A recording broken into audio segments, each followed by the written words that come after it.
Happy Holi. Hello and welcome to my blog. तो आज है होलिका दहन और हमारे घर पर होलिका की पूजा करने के बाद होलिका को जलाया जाता है। तो यहाँ पर पूजा हो गई होलिका की और अब उसे जलाया जा रहा है।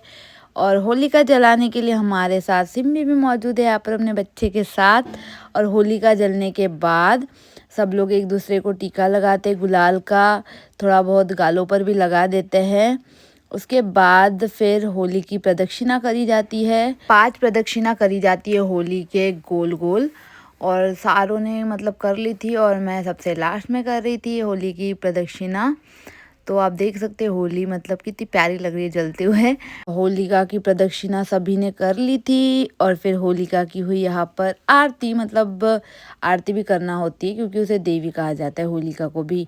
पहले ही वो अच्छी नहीं थी, मतलब उसकी जो स्टोरीज हैं कि वो प्रहलाद को जलाने के लिए अपने गोदी में बिठा ली थी, लेकिन हिंदू धर्म में सबकी रिस्पेक्ट की जाती है तो उसे भी देवी कहा जाता है।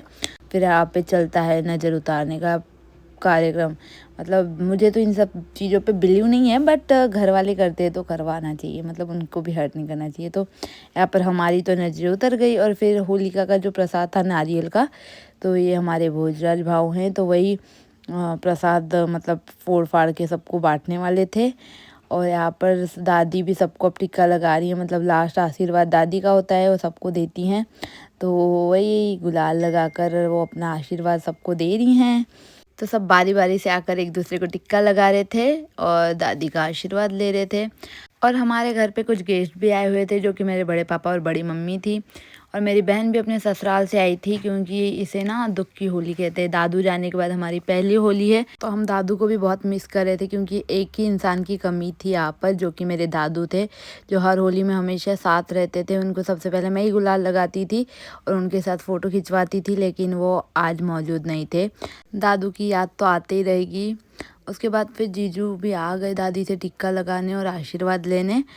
और फिर उसके बाद नंबर था मेरा, मतलब मैं ही बचती हूँ बच्चों में कि मुझे ही नहीं लगाया दादी ने टिक्का।